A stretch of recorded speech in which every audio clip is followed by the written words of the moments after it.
vez se han preguntado cuánto cuesta una vida ajena si se compra en una maternidad como si fuera un juguete caro? ¿Están seguros de que la mujer a la que han llamado mamá durante 27 años no es su secuestradora? Imaginen la soleada Buenos Aires, el exclusivo barrio de Recoleta, donde tras los altos muros se esconden no solo fortunas, sino pecados atroces. Juan, un exitoso arquitecto, siempre consideró a su esposa Elena una santa. Ella era perfecta, una madre ejemplar para su única hija Lucía, la guardiana del hogar, una mujer que había puesto su vida en el altar de la familia. Lucía creció hermosa, recibió la mejor educación y Juan nunca escatimó en gastos para sus caprichos. Trabajaba incansablemente para que sus chicas lo tuvieran todo. Pero una noche, cuando Lucía cumplió 27 años, decidió solicitar la doble ciudadanía. Solo necesitaba un papel, el acta de nacimiento original del archivo de la provincia de Tucumán. Y fue ese papel, cubierto por el polvo de décadas, el que en un segundo convirtió la vida perfecta de Juan en cenizas. En la casilla de madre figuraba un nombre completamente distinto. No era Elena, era el nombre de una mujer de la que Juan jamás había oído hablar.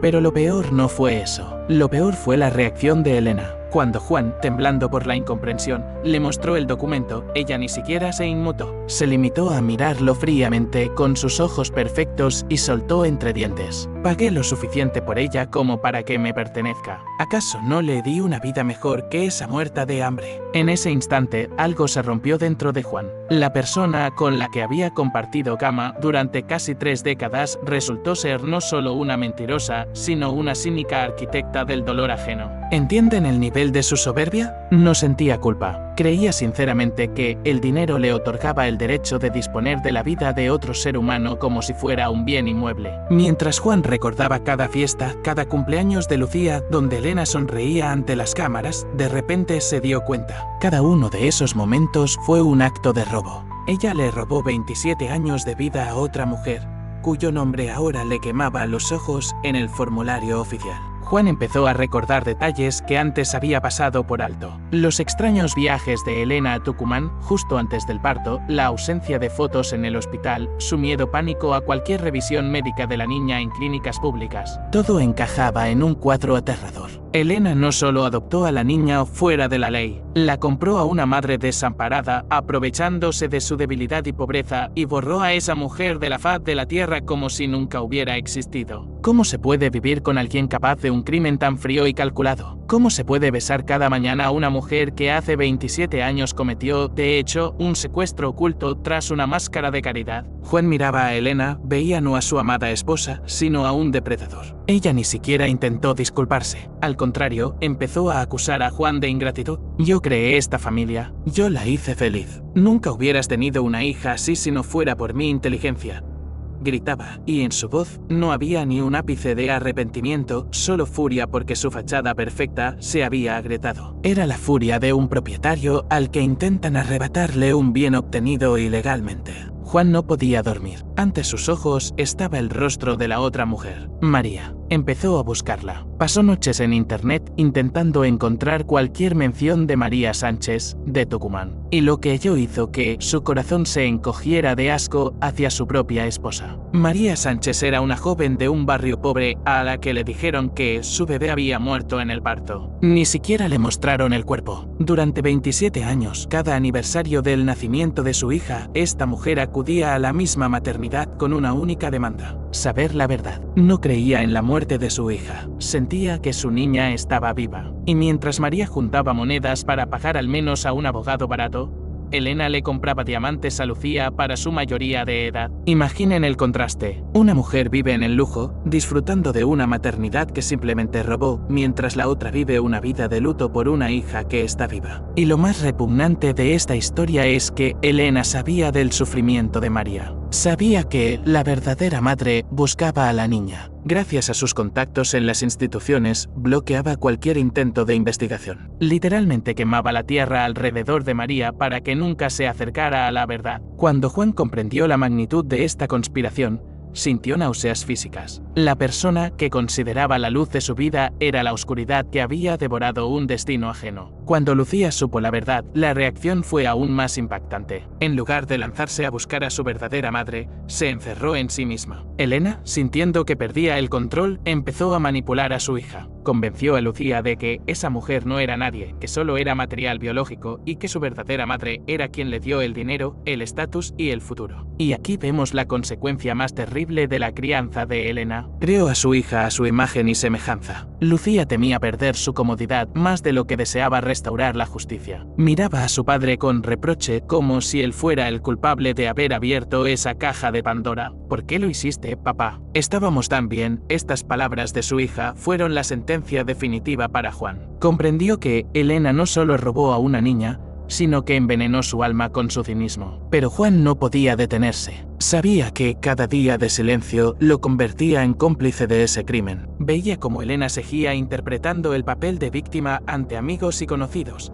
diciendo que Juan se había vuelto loco por una demencia senil. Ella comenzó a transferir los activos familiares a cuentas de testaferros, preparándose para un divorcio que lo destruiría financieramente. Su plan era simple: hacer pasar a Juan por loco, dejarlo sin nada y seguir viviendo en la ilusión de una familia feliz con su hija comprada. Su cálculo frío era asombroso. Calculaba cada paso como un gran maestro para quien las personas son solo piezas en un tablero. Esta historia no trata de un error. Es la historia del mal absoluto que se oculta tras una máscara de virtud. Es la historia de una mujer que creía que la maternidad era una inversión y no un vínculo de almas. Cada minuto de conversación entre Juan y Elena revelaba nuevas capas de su mentira. Resulta que incluso fingió el embarazo ante él usando barrigas falsas y ecografías falsificadas. Montó un espectáculo de 9 meses para que él no sospechara nada. ¿Cómo se puede mentir con tanta maestría a la persona amada? ¿Cómo se puede mirar cada día a los ojos del marido sabiendo que cada lágrima, cada queja de dolor de espalda es pura invención? La respuesta es una sola. Para Elena, Juan también era solo un instrumento. Él era el trasfondo de su vida perfecta.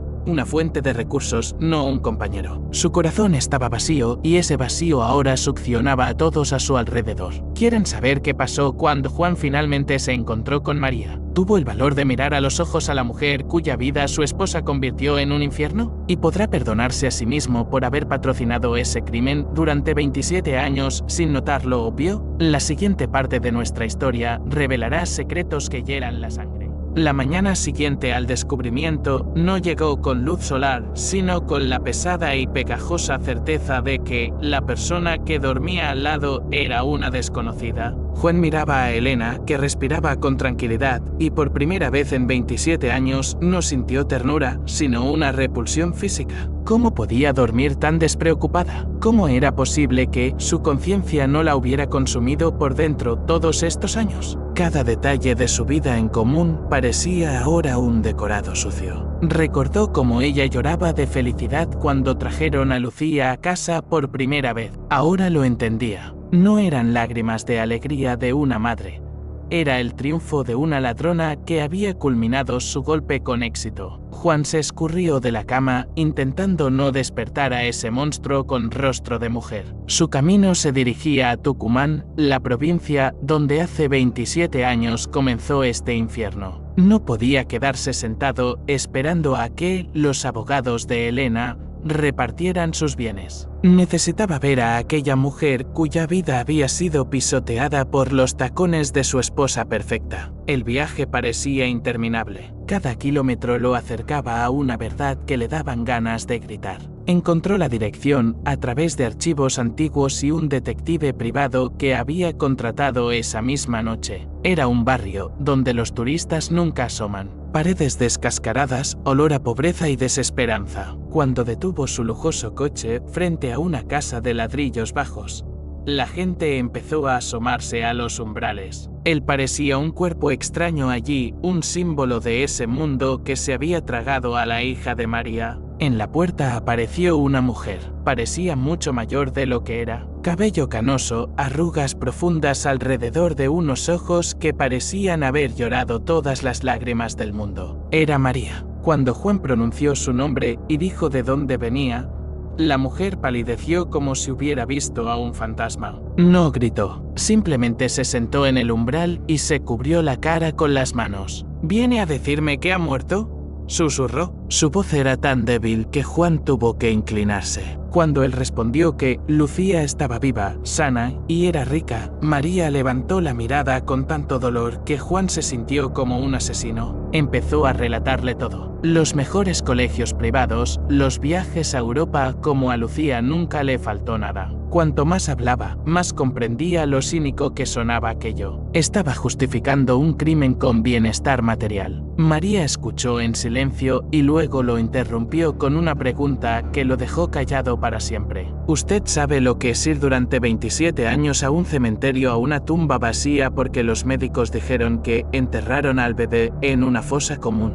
¿Sabe lo que es despertarse gritando porque sueña que su bebé llora en la oscuridad y no puede encontrarlo? Su esposa no solo le dio una vida mejor, ella me robó el derecho de ser madre. Le robó a mi hija sus raíces, hizo de ella una mercancía. En ese momento, Juan comprendió la profundidad del abismo. Elena no solo había comprado a una niña, había destruido el universo entero de esa mujer. Mientras ellos cenaban en los mejores restaurantes, María trabajaba en 3 empleos para juntar dinero para otro abogado estafador que prometía reabrir el caso del bebé desaparecido. Pero cada intento de María chocaba contra el muro que Elena levantaba con su dinero y las influencias de su padre. Juan le ofreció ayuda, dinero, los mejores juristas. Pero ella solo sonrió con amargura. No quería su fortuna, solo quería una cosa: mirar a los ojos a su hija. Y ahí fue cuando Juan sintió verdadero miedo. Sabía en qué se había convertido Lucía. Sabía que Elena ya había tenido tiempo de trabajar a la chica,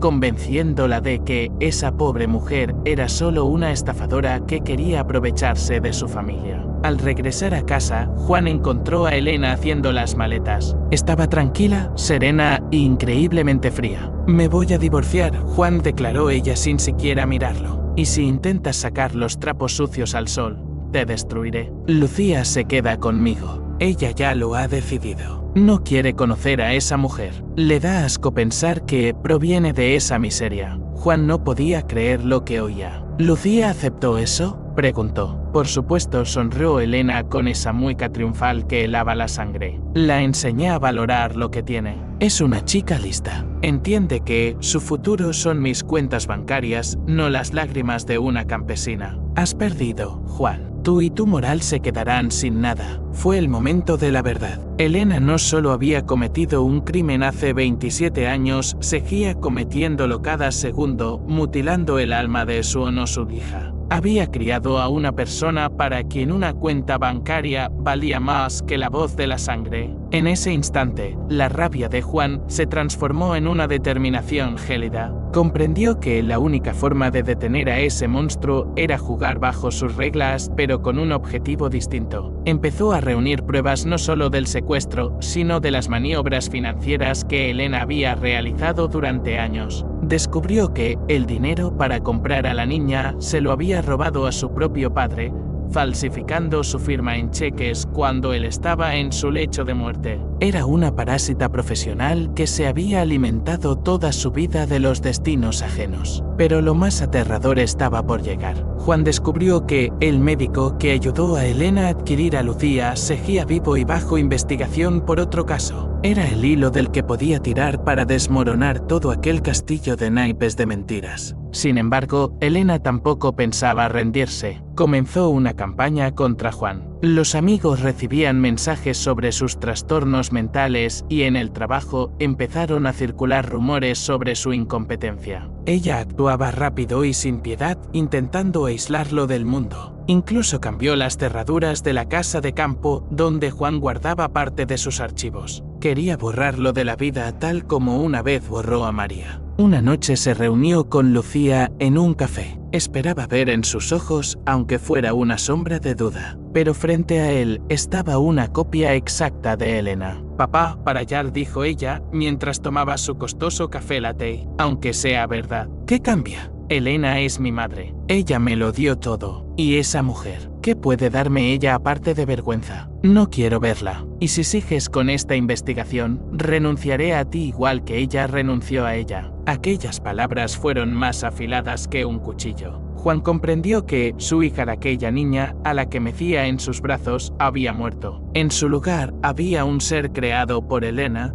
despojado de empatía y honor. Ese era el mayor logro de Elena. No solo robó a una niña, mató al ser humano dentro de ella. Pero Juan ya no podía retroceder. Sabía algo que ni Elena ni Lucía sabían. En los documentos de Tucumán había un anexo que no había terminado de estudiar. Era un informe médico sobre el estado de salud de la madre biológica en el momento del parto. Y allí se ocultaba una verdad que podía destruir a Elena mucho más rápido que cualquier tribunal. La verdad sobre por qué eligieron precisamente a Lucía para aquel trato. Juan apretó los puños. Se preparaba para el golpe final. Sabía que, después de esto, su familia dejaría de existir para siempre, pero ya no podía respirar el aire envenenado por esa mujer. Iba a hacer públicos los documentos que probaban que Elena sabía que la niña que compraba no era una renuncia. Sabía que María jamás había dado su consentimiento. Es más, Elena pagó personalmente para que a María se le administraran fármacos que provocaban amnesia temporal para que no pudiera recordar los rostros de los médicos. Aquello ya no era solo una adopción ilegal, era tortura. Y Juan iba a encargarse de que el mundo entero supiera quién era en realidad la Santa Elena. Juan estaba sentado en la penumbra de su despacho, apretando entre sus manos el sobre amarillento que había sustraído de la caja fuerte de Elena mientras ella asistía a otra de sus galas benéficas. Su esposa era experta en cultivar una imagen de santidad, pero aquel documento del protocolo adicional en 41 no olía a incienso, sino a formaldehído y muerte. Cuanto más se sumergía en los secos términos médicos, más fuertes eran las náuseas. Resultó que Lucía no era simplemente una niña en venta. Era parte de un aterrador experimento de selección dirigido por el doctor Ricardo Vargas, un hombre cuyo nombre se susurraba con horror en los barrios más pobres de Argentina durante los años 90. Elena no solo quería un hijo, quería el hijo perfecto. Había estudiado los mapas genéticos de las madres pobres de Tucumán como un granjero que elige al mejor ganado. María Sánchez no fue elegida al azar. Era una joven sana, talentosa, con una memoria fenomenal y habilidades musicales que Lucía heredó. Pero el protocolo revelaba una verdad aún más atroz. María nunca aceptó ningún trato. Tras el parto, y por orden de Elena, Vargas le administró un fármaco experimental destinado a borrar los recuerdos de las horas previas y del proceso de nacimiento. Fue una auténtica tortura cerebral. Elena no pagó por un bebé, pagó para que otra mujer fuera convertida en un recipiente vacío que nunca pudiera testificar ante un tribunal. Juan sentía una furia bullir en su interior como nunca antes. Miró las fotos familiares en la pared.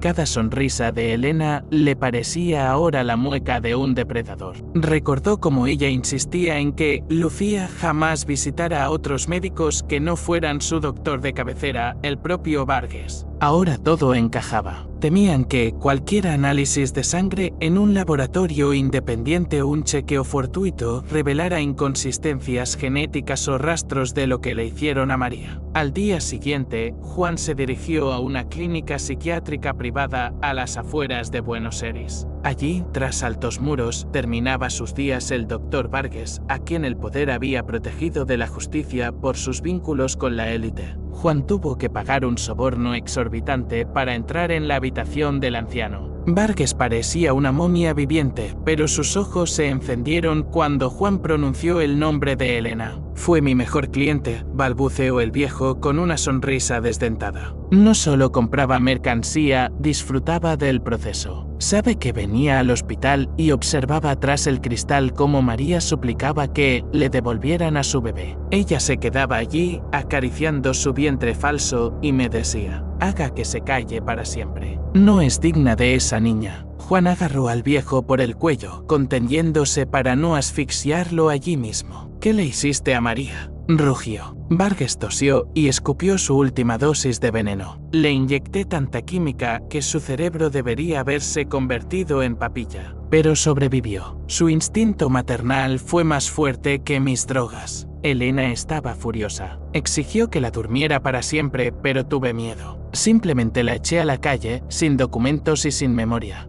Aquellas palabras fueron la gota que colmó el vaso. Juan salió de la clínica temblando. Comprendió que su esposa no era solo una mentirosa, sino una sádica de sangre fría que durante 27 años disfrutó viendo cómo se desintegraba la vida de otra mujer. Había criado a Lucía en una ausencia total de empatía, preparándola para ser la heredera despiadada de su mundo perfecto. Al regresar a casa, encontró a Elena en el salón. Bebía vino mientras hojeaba catálogos de inmuebles en Madrid. Ya planeaba su huida, sintiendo que el suelo empezaba a arder bajo sus pies. Estuve con Vargas, dijo Juan en voz baja, lanzando el protocolo sobre la mesa. Elena ni siquiera se inmutó. Posó la copa lentamente y miró a su marido con un desprecio infinito, como si fuera una mosca molesta. ¿Y qué?, preguntó con tono gélido. ¿Crees que alguien creerá a un viejo demente en un manicomio? ¿O a ese papel? Juan, eres tan ingenuo. Todas las firmas de ese protocolo pertenecen a personas que ya están bajo tierra o que ocupan cargos tan altos que nunca podrás alcanzarlos. Se acercó a él y Juan sintió el frío que emanaba de su presencia. ¿Crees que estás salvando a Lucía? La estás destruyendo. Si vas a la policía, su vida se acaba. La expulsarán de los clubes exclusivos, congelarán sus cuentas y su reputación será triturada.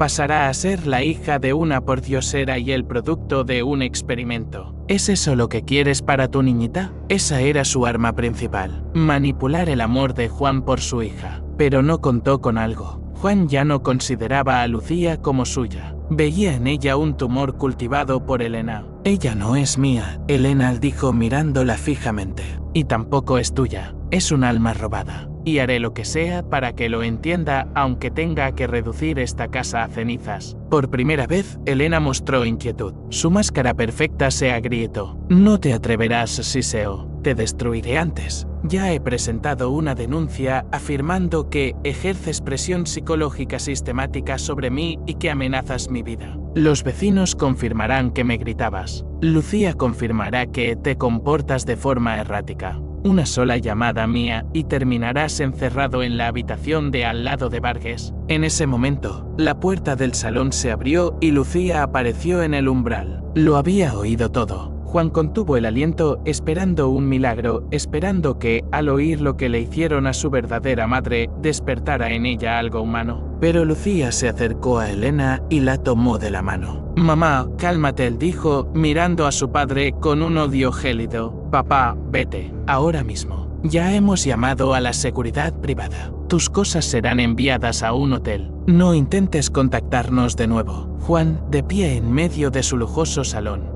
sintió como el cerco se cerraba. Las dos mujeres, a las que más había amado, resultaron ser un mecanismo sincronizado para destruir la verdad. Estaban allí, hombro con hombro. Dos depredadoras para quienes la moral era solo una palabra en un diccionario. Salió de la casa llevando solo la carpeta con los documentos y un teléfono viejo. Sabía que ahora era un blanco. Elena no se detendría con su expulsión, querría silenciarlo para siempre. Pero ella olvidó a una persona, María, quien llevaba 27 años esperando este momento y ya no tenía nada que perder. Juan subió al coche y marcó el número de María. María dijo con la voz quebrada: «Tengo las pruebas de lo que le hicieron. Vamos a ir a la prensa, ahora mismo. Esto no será un juicio, será una ejecución pública». No sabía que, en ese mismo instante, Elena ya llamaba a su abogado con una única orden. El coche de Juan no debe llegar a la redacción. Haz que parezca un accidente debido a su estado inestable. La noche en Buenos Aires prometía ser larga. Juan pisó el acelerador, viendo en el retrovisor las luces de un todoterreno negro que lo seguía desde que salió de casa. Comprendió que el juego había pasado a una fase donde la apuesta era la vida misma. Pero lo que más le dolía era pensar que Lucía, sabiendo la tortura que sufrió su madre, eligió el bando del monstruo. Aquello era peor que la muerte. El todoterreno negro, en el espejo retrovisor, se acercaba con una velocidad implacable. Juan sentía el sudor correr por su espalda. Comprendía que Elena no solo quería asustarlo, quería borrarlo, como un error molesto en sus cálculos. pero ella cometió el error típico de todos los sociópatas. Lo creía débil por su capacidad de amar. No entendía que ese mismo amor se había transformado ahora en un odio abrasador que le otorgaba una fuerza sobrehumana. Juan giró el volante bruscamente, desviándose de la carretera principal hacia una estrecha calle industrial. Los perseguidores no se quedaron atrás. En ese momento, su teléfono, sujeto al tablero, emitió una breve señal. Descarga completada. Era el mismo video. Ahora, aunque su corazón se detuviera en un minuto, la verdad comenzaría su marcha destructiva. En el video, grabado en el salón mediante una cámara oculta en su reloj, estaba todo. La confesión cínica de Elena, sus palabras sobre la mercancía comprada y, lo más aterrador, la gélida indiferencia de Lucía. De repente, un fuerte impacto en el parachoques trasero hizo que el coche de Juan se sacudiera. El metal chirriaba contra el metal. El todoterreno intentaba sacarlo de la vía. Juan apretó los dientes y pisó el acelerador a fondo. Conocía esa zona. Más adelante estaba el viejo paso a nivel ferroviario. Sí tenía suerte. Cruzó las vías justo cuando la barrera empezaba a bajar y el estridente silbato del tren rasgaba el aire nocturno. El todoterreno de los perseguidores se vio obligado a frenar en seco, quemando neumático. Juan ganó unos minutos de ventaja. Su camino se dirigía a la redacción del periódico más influyente del país. Pero sabía que Elena tenía a su gente allí. Por eso fue a otro lugar, una pequeña cafetería donde lo esperaba un grupo de jóvenes activistas dedicados a buscar niños robados durante la dictadura. Ellos no estaban vinculados a la élite, eran aquellos a quienes Elena despreciaba. Cuando Juan entró al local, su aspecto era espantoso. La camisa desgarrada, magulladuras en el rostro, la mirada desencajada. María ya estaba allí. Al verlo, se puso en pie de un salto. ¿Lo logró?, preguntó con voz temblorosa. Juan, en silencio, puso sobre la mesa la memoria USB y los originales de Tucumán. Aquí no está solo su vida, María. Están las pruebas de que en Argentina todavía existe un mercado de niños perfectos para los ricos. Elena es solo una de muchas clientas. Vargas llevaba registros. Decenas de familias, cientos de destinos destruidos. La indignación en ese momento es total. Imaginen, mientras la gente común lucha por sobrevivir, funcionarios comprados y médicos sádicos crean granjas para producir herederos de élite. Elena no era solo una compradora, era una accionista de ese infierno. Invirtió el dinero de su padre moribundo en un sistema que le garantizaba a una niña de pura cepa sin testigos molestos. Mientras tanto, en la lujosa mansión, Elena no encontraba sosiego. Comprendió que Juan se le había escapado. ¿Estás segura de que no tendrá tiempo de hacer nada?, preguntó Lucía, retocándose el peinado con nerviosismo. En su voz no había remordimiento, solo miedo al escándalo público que arruinaría su imagen perfecta de Instagram. «Cállate», exclamó Elena. «Tienes que estar de mi lado. Si esto sale a la luz, no eres nadie. Eres la hija de una mujer que limpia suelos en Tucumán. ¿Acaso quieres volver a la mugre?». Lucía se estremeció. El miedo a la pobreza era en ella más fuerte que cualquier lazo de sangre. Se acercó a la computadora y empezó a escribir un post en redes sociales diciendo que su padre sufría un brote psicótico y necesitaba internamiento urgente. Era un ataque preventivo. Ayudaba conscientemente a su madre a enterrar la verdad. Esto genera una repulsión increíble hacia el personaje de Lucía. Vemos que la manzana cayó justo bajo el manzano podrido. No es solo una víctima de las circunstancias,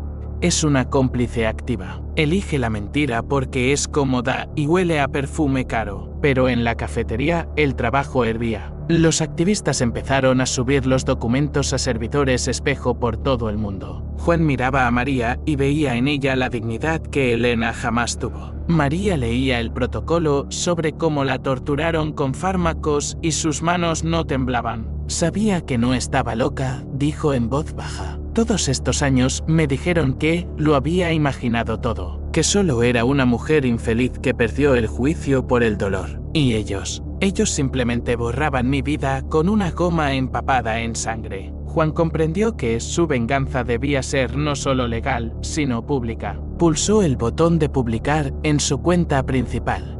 seguida por miles de personas influyentes. El video del salón apareció en la red. Los primeros comentarios cayeron como granizo: shock, incredulidad, furia. La gente que durante años consideró a Elena un modelo de mecenazgo veía ahora su verdadero rostro. La expresión de sus ojos cuando decía: la compré porque podía permitírmelo, se volvió viral en cuestión de minutos. Era la caída del ídolo. Pero Elena era una fiera herida, y esas son las más peligrosas. Llamó al jefe de policía de la ciudad, quien era su antiguo amante y deudor financiero. En la cafetería de la calle 14 hay un grupo terrorista, dijo con frialdad. Tienen como rehén a mi marido, Juan. Actúen con dureza. No quiero supervivientes. Juan oyó las sirenas cuando terminaban de copiar la última carpeta de Vargas. Comprendió que Elena había ido a por todas. Decidió matar a todos los que sabían la verdad bajo el pretexto de una operación especial. María, salgan por el patio trasero, ordenó Juan. Lleven los documentos. Yo me quedo. Debo retrasarlos. No, Juan. María lo tomó de la mano. Usted me dio la verdad. Ahora yo le daré la fuerza. No se atreverán a dispararme cuando esté ante las cámaras de todo el mundo. Le arrebató el teléfono a uno de los activistas y inició una transmisión en vivo. Cuando la policía derribó la puerta, no encontraron terroristas, sino a una mujer canosa con documentos en mano, a la que en ese momento veían 50.000 personas online. El directo les salvó la vida, pero esto era solo el comienzo. Elena, al ver esto en su televisor, comprendió que había perdido el primer asalto. Agarró a Lucía del brazo. Prepárate. Nos vamos al aeropuerto ahora mismo. ¿Pero y mis cosas? ¿Mi vida? Sollozaba Lucía. Tu vida ya no existe. Estalló Elena. Ahora eres una prueba del delito. Si no desaparecemos, mañana estaremos las dos tras las rejas. Pero a la salida de la mansión no las esperaba un limusina, sino una multitud. La noticia se había extendido al instante. Personas a las que también les habían robado sus hijos, vecinos que se sintieron estafados y ciudadanos indignados bloquearon los portones. Llevaban pancartas con el nombre de María. Cuando el coche de Elena intentó abrirse paso, la gente empezó a sacudirlo. Elena miraba a través del cristal blindado a la masa enfurecida y por primera vez en su vida sintió terror real. Veía los rostros de personas a las que siempre consideró basura, y ahora esa basura reclamaba su sangre. Lucía se encogió en un rincón del asiento,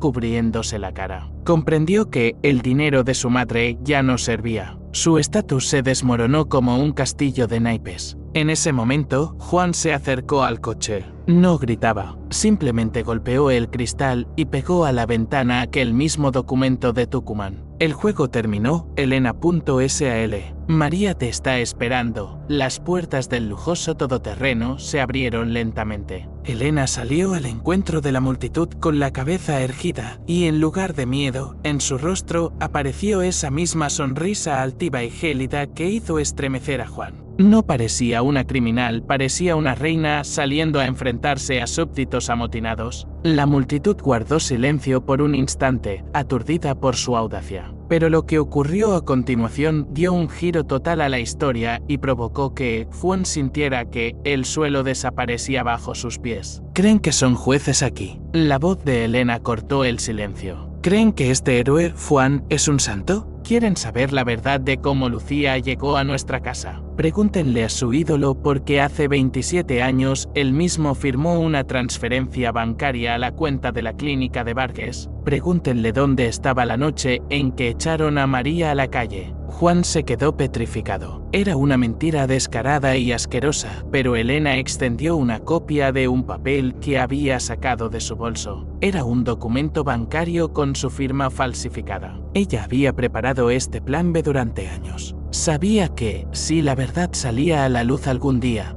lo convertiría a él en cómplice. La multitud rugió, las miradas llenas de odio empezaron a volverse hacia Juan. Pero la verdadera puñalada por la espalda estaba por llegar. Lucía saltó del coche y, en lugar de acercarse a María, la mujer que le dio la vida, se aferró al brazo de Elena. Miró directamente a la cámara de la transmisión en vivo, y sus ojos estaban secos y llenos de maldad. Lo sabía todo, sentenció Lucía. Esas palabras sonaron como un disparo. Sabía lo de María desde los 16 años. Encontré los documentos en la caja fuerte de mamá entonces. ¿Y saben qué? Los quemé. Yo misma le pedí a mamá Elena que hiciera lo necesario para que esa mujer nunca nos encontrara. Me da asco pensar que por mis venas corre la sangre de alguien que ni siquiera pudo defenderse. Elijo a quien me dio el poder. Elijo a Elena. Escuchen con atención porque en este momento deben sentir lo mismo que Juan. La impotencia absoluta ante el rostro del mal puro. La niña a la que le leía cuentos, a la que consideraba la luz de su vida, resultó no ser una simple víctima de la educación. Ella fue la iniciadora del silencio. Durante 11 años supo del sufrimiento de su verdadera madre y cada noche cenaba tranquilamente con la mujer que la robó. Es más, se descubrió que Lucía pagaba personalmente a detectives privados para que intimidaran a María cuando ésta se acercaba demasiado a la verdad. Lo hacía con el dinero que Juan le daba para sus estudios. ¿Entienden el nivel de cinismo? La hija usaba el dinero del padre para torturar a su madre biológica y mantenerlo a él en la ignorancia. Interpretaba el papel de la niñita de papá mientras, a sus espaldas, ayudaba a Elena a levantar muros alrededor de su sangriento secreto. Lucía no solo se acostumbró al lujo, amó la crueldad con la que ese lujo fue obtenido. Elena rodeó los hombros de Lucía con su brazo, un gesto que parecía el abrazo de dos cómplices de un asesinato. Nosotros la creamos así, Juan susurró Elena al pasar junto al hombre, que no podía ni moverse por el shock. Es mi mejor creación. Ella valora la fuerza, no tus lloriqueos sobre la moral. Ahora ve con tu pordiosera. Se merecen el uno al otro. La multitud, manipulada por Elena y el testimonio de Lucía, empezó a abrir paso. La mentira era tan profesional y la traición de la hija tan demoledora que la gente ya no sabía en quién creer. Elena y Lucía volvieron al coche y la seguridad empezó a apartar a los manifestantes. Se marchaban con la frente en alto, dejando a Juan y a María en medio de una vida destrozada. Juan miró a María. Ella parecía muerta por dentro. Acababa de escuchar cómo su hija, su única esperanza, renegaba de ella con un odio que ni el peor enemigo sería capaz de mostrar. Fue el momento en que el mal venció, no por la fuerza, sino por una vileza refinada. Pero Elena y Lucía no contaron con algo. En la multitud había un joven, hijo de uno de los choferes de Elena, al que ella había despedido sin indemnización cuando enfermó. En su bolsillo tenía una grabación de la conversación de Lucía y Elena dentro del coche, realizada a través de un dictáfono oculto que instaló días antes planeando un chantaje. No era un héroe, solo quería dinero. Pero al escuchar lo que decían en el interior, cómo se burlaban de los campesinos estúpidos y cómo Lucía comentaba que a María deberían haberla eliminado hace 20 años, hasta él le hirvió la sangre. El chico se acercó a Juan. ¿Quiere destruirlas?, preguntó, tendiéndole una pequeña memoria USB. Aquí está lo que dicen cuando piensan que nadie las oye. Ahí no hay máscaras, solo hay bestias. Juan tomó la memoria. Su mano ya no temblaba. Comprendió que su hija Lucía ya no existía. Había un ser que llevaba su rostro. Y si quería salvar al menos los restos de justicia para María, debía dejar de ser padre y convertirse en el verdugo de su antigua familia. Esta historia se convierte en una guerra donde no hay prisioneros. ¿Pueden imaginarse lo que es publicar pruebas contra su propia hija? Saber que, tras esto, ella irá a la cárcel para siempre o será una paria. Juan estaba ante esa elección, y en sus ojos apareció algo que asustaría incluso a la propia Elena. Se acercó al micrófono de un periodista que seguía transmitiendo en vivo. Mi hija acaba de decir que elige el dinero y la mentira de empezó y su voz sonaba como el metal. Piensa que el estatus le da inmunidad, pero olvidó que yo soy quien creó ese estatus y yo soy quien se lo quitará. Lucía, Elena, ¿pensaban que estaba acabado? No, simplemente por fin he despertado. Jay Waena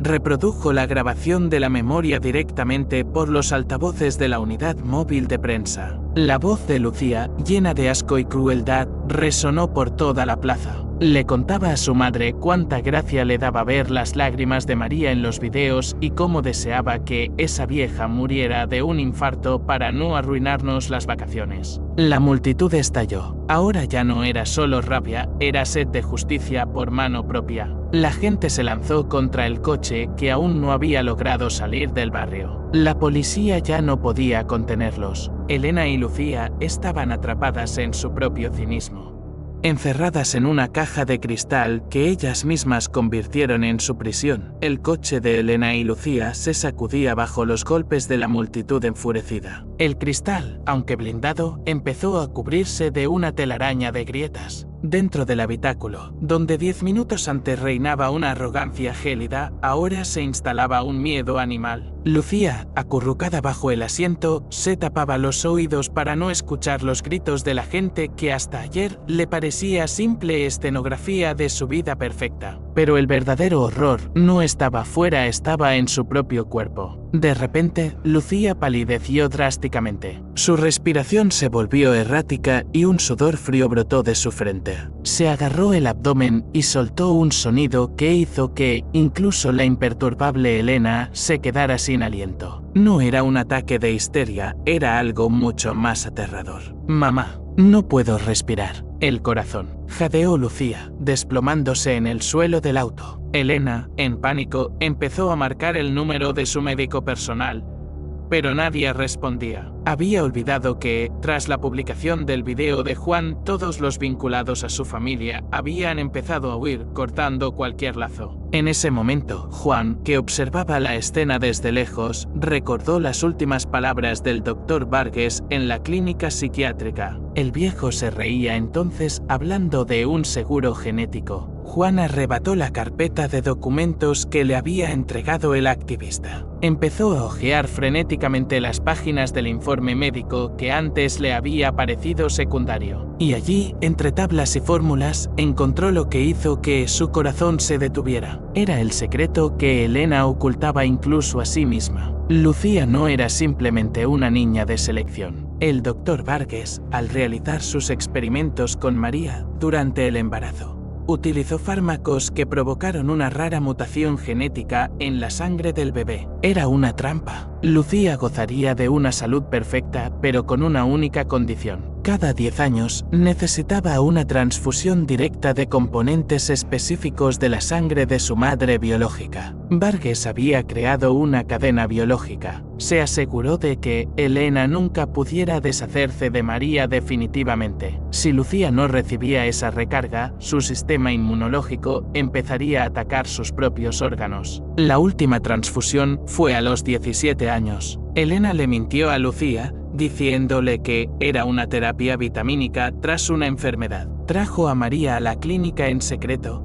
Manteniéndola sedada, tomó lo que necesitaba y echó a la mujer de nuevo a la calle. Ahora, 10 años después, el plazo del seguro había expirado. El estrés del escándalo y el ataque de la multitud provocaron un fallo crítico. Juan corrió hacia el coche bloqueado y empezó a golpear la ventana con el puño. «Elena, abre. Se va a morir. ¿Sabes lo que necesita? Abre, maldita sea». Elena miró a su marido a través del cristal roto. En sus ojos había una mezcla de furia y colapso total. Comprendió que su creación perfecta se estaba desmoronando por su propia codicia. Desbloqueó la puerta. Juan sacó a Lucía semiconsciente al asfalto. La multitud, al ver el estado de la joven, retrocedió por un momento. La naturaleza humana es extraña. Estaban dispuestos a despedazarla hace un minuto, pero la visión de una palidez mortal los hizo callar. María, que estaba a un lado, vio a su hija. A su niña, que acababa de renegar de ella públicamente, llamándola mugre y deseándole la muerte. La mujer se acercó lentamente al grupo en el suelo. Lucía yacía jadeando, con los ojos en blanco. María Juan miró a la mujer con esperanza y vergüenza. «Solo usted puede. Su sangre la está matando. Vargas hizo que ella dependiera de usted». Elena, que estaba cerca, ni siquiera en ese momento pudo contener su veneno. Se acercó a María, en lugar de suplicar, soltó. «¿Y bien? ¿A qué esperas? Haz tu trabajo. ¿No querías ser madre? Aquí tienes a tu hija. Sálvala y te daré tanto dinero que podrás comprarte una ciudad entera en Tucumán, pero rápido, que pierde el conocimiento. ¿Escuchan eso? Incluso con su hija agonizando, Elena sigue hablando el idioma de la compraventa. Para ella, María es solo un recurso biológico, un centro de servicio que debe atender su propiedad. Es algo que provoca tal rabia que dan ganas de gritar. María miró a Elena, luego a Lucía. Recordó cada palabra que la joven había dicho 10 minutos antes. Me da asco que por mis venas corra tu sangre, deseo que esa vieja se muera. María sintió como algo moría definitivamente en su pecho. El amor que cultivó durante 27 años se convertía en cenizas. Se inclinó hacia Lucía. La joven abrió los ojos un instante. En ellos no había arrepentimiento, solo un miedo al olvido, un egoísmo salvaje ante la muerte. Agarró la mano de María con sus dedos fríos. Ayúdame. No quiero morir. Mamá, susurró mirando a María. Pero María sabía que ese mamá no iba dirigido a ella. Iba dirigido al recurso. Era la súplica de un consumidor a su fuente de alimento. María retiró lentamente la mano de la joven de su muñeca. Dijiste que en ti corre la sangre de alguien que no sabe defenderse, dijo María en voz baja. Su voz era tan clara que todos los presentes la oyeron. Te equivocaste. Sé defenderme y sé elegir. Durante 27 años viví por ti. No vi el sol, no vi la alegría, fui una sombra. Y tú fuiste mi verdugo sin siquiera saberlo. Sabías la verdad y callaste. Te comprabas vestidos con mis lágrimas. La multitud contuvo el aliento. Juan miraba a María con horror. ¿Dejaría morir a la niña? Sería el dolor más fuerte que el instinto maternal. Te salvaré, continuó María, y en sus ojos apareció un brillo gélido. Pero no porque sea tu madre. Ya no tengo hija, ella murió la noche en que la compraron. Te salvaré como ser humano para que llegues viva al juicio, para que veas cómo te quitan todo lo que tanto amas. El dinero, el estatus, este coche, el respeto de tus amigos. Te daré mi sangre para que tengas fuerzas para mirar a los ojos a cada mujer de Tucumán a la que le robaron un hijo. María se levantó y miró a Elena. Llévenla al hospital. Iré tras ustedes. Pero recuerda esto, Elena. Cada gota de mi sangre que entre en su cuerpo ahora le recordará quién es en realidad. Ya no es tu muñeca perfecta, es mi deudora. Y esa deuda la pagarán por el resto de sus vidas. Mientras la ambulancia se llevaba a Lucía y la policía finalmente arrestaba a Elena en el pasillo del hospital, Juan comprendió que esto no era el final, era solo el comienzo del verdadero castigo. Resultó que la trampa genética tenía otro efecto secundario que Vargas no llegó a contar. Las transfusiones de María debían ser regulares a partir de ahora. Lucía estaba literalmente atada a la mujer que odiaba. Cada 6 meses tendría que arrastrarse ante María, mirarla a los ojos y pedirle la vida. Una vida que ella misma valoró en cero. Era la justicia suprema. No la cárcel ni la muerte, sino la dependencia eterna de quien consideraban inferior. Pero Juan no sabía lo principal. Mientras Lucía estaba bajo el goteo y Elena declaraba en la celda, otro hombre llamó a la puerta de la casa de María en Tucumán. Llevaba una carpeta que decía: Proyecto Vargas, lista de donantes masculinos. Cuando Juan vio esa lista al día siguiente, comprendió por qué Elena aceptó casarse con él tan fácilmente hace 27 años. Él no era el padre de Lucía, ni siquiera en los papeles de Vargas. Solo fue la cobertura a Idil, la billetera y la pantalla genética para el verdadero padre de la chica, que hoy ocupa uno de los cargos más altos del país. Giro final. ¿Creen que esta historia trata de una mujer malvada? No, trata de que los verdaderos padres de Lucía siguen en el poder. Y ahora están haciendo todo lo posible para que María y Juan desaparezcan para siempre, antes de que puedan pronunciar el nombre del verdadero padre de la hija robada.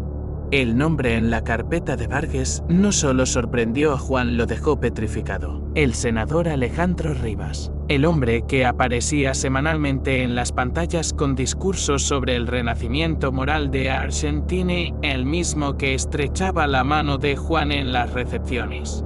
Resultó ser el padre biológico de Lucía. Elena nunca fue una simple cliente, fue la cómplice y el instrumento para ocultar el pecado del senador. Lucía era el fruto de una relación fortuita que Rivas no podía permitirse hacer pública. Él le pagó a Vargas para eliminar el problema y a Elena para que se convirtiera en la pantalla idil. Ahora se entendía por qué la policía llegó tan rápido a la cafetería y por qué Elena se sentía tan impune. Estaba bajo la protección del mismísimo poder. Juan comprendió que sus 27 años de matrimonio no habían sido solo una mentira, sino un contrato a largo plazo donde él jugaba el papel de cobertura legal. Pero el verdadero asco lo esperaba en la habitación del hospital. Lucía, que ya había recibido la primera dosis de sangre de María y empezaba a recobrar el sentido, ya no parecía una niña asustada. Cuando Juan entró, ella hablaba por teléfono. Su voz era firme como el acero. No le daba las gracias a María, estaba negociando con el senador Rivas. Escúchame bien, Alejandro, decía ella, ignorando la presencia de Juan. Sé que soy tu hija. Tengo los documentos de Vargas. Si no quieres que mañana tu carrera termine en un tribunal, sacarás a mamá Elena de la cárcel y me asegurarás inmunidad diplomática. No me importa cómo lo hagas. Usa tu influencia y busca la forma de deshacerte de esa mujer de Tucumán. Es la única testigo que puede confirmar el vínculo directo entre tú y yo a través de la sangre. Lucía, que acababa de estar al borde de la muerte, ya planeaba el asesinato de su salvadora. Comprendió que su dependencia biológica de María era una debilidad y decidió eliminar la fuente en cuanto los médicos hallaran la forma de sintetizar los componentes necesarios o congelar suficiente. Reserva. Miró a Juan con una sonrisa triunfal. Perdiste, papá. Pensaste que la verdad nos destruiría. La verdad me dio un arma nueva. Ahora soy la hija de un senador, no solo de un arquitecto. Vete con tu moral. No te salvó de los cuernos que llevaste durante 27 años. Es el triunfo absoluto del cinismo. Lucía no solo eligió el mal, decidió liderarlo. Pero Juan ya no era aquel hombre ingenuo. Salió del hospital sabiendo que María corría peligro y que los hombres del senador ya estarían en camino hacia su casa. Sin embargo, María Sánchez también había cambiado. Esperaba a Juan sentada en un banco cerca del hospital con su vieja maleta. Cuando Juan intentó explicarle el peligro, ella lo miró con calma. Ya intentaron matarme, Juan. Hace 27 años. Me quitaron todo excepto mi memoria, esa que tanto querían borrar. Sabía que Lucía elegiría el poder. Lo vi en sus ojos cuando era un bebé. Vargas no solo hacía experimentos, elegía lo peor de las personas. María sacó un viejo grabador de su bolso. ¿Crees que le di mi sangre a cambio de nada? Mientras ella dormía tras la transfusión, Rivas vino a verla. Pensó que me había ido, pero yo estaba tras la cortina. Lo confesó todo. Le dijo dónde estaban los otros protocolos de Vargas que prueban que robaron a cientos de niños. Él se cree el dios de Argentina, pero olvidó que los dioses también sangran. Juan comprendió el plan. María los provocó para que fueran sinceros, sabiendo que su soberbia era su debilidad. Pero el castigo final resultó mucho más aterrador para Elena y Lucía que la simple cárcel. 2 días después, el senador Rivas convocó una rueda de prensa urgente para anunciar su retiro voluntario por motivos familiares,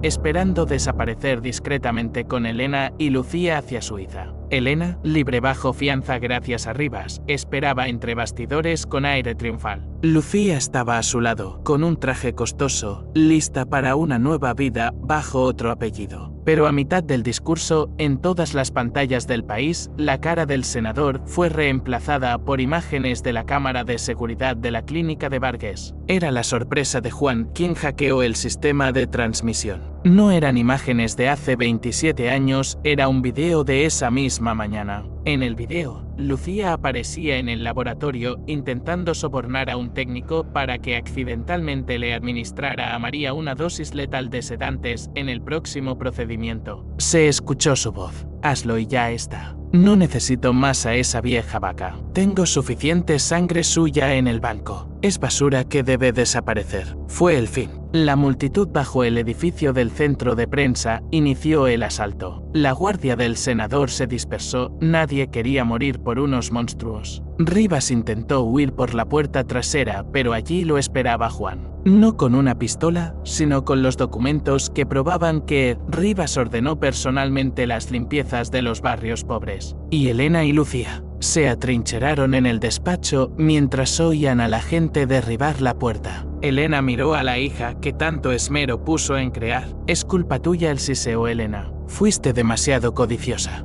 Debiste callar». Lucía miró a la mujer que creía su madre con el mismo odio que Elena sembró en ella. «Yo soy tú, mamá. Tú me enseñaste que solo sobrevive el más fuerte, y ahora tú eres un lastre». Cuando la policía entró, Elena y Lucía estaban sentadas en rincones opuestos, mirándose con tal desprecio que el aire parecía chispear. No temían a la multitud, temían el hecho de tener que pasar el resto de sus vidas en la misma celda. Su infierno no era la prisión, sino ser el espejo de la otra. María Sánchez regresó a Tucumán. No aceptó un solo peso de Juan ni de los activos de Elena. Abrió una pequeña escuela para niños de barrios pobres para enseñarles lo que Lucía no tuvo: honor y memoria. Juan se quedó solo, perdió su familia, su hogar y su estatus. Pero un día, al pasar por la plaza donde María solía protestar, vio a una joven idéntica a María de joven. Resultó que María tenía una hermana a la que también le robaron un hijo aquella misma noche. Juan comprendió que la historia de Lucía era solo la punta del iceberg.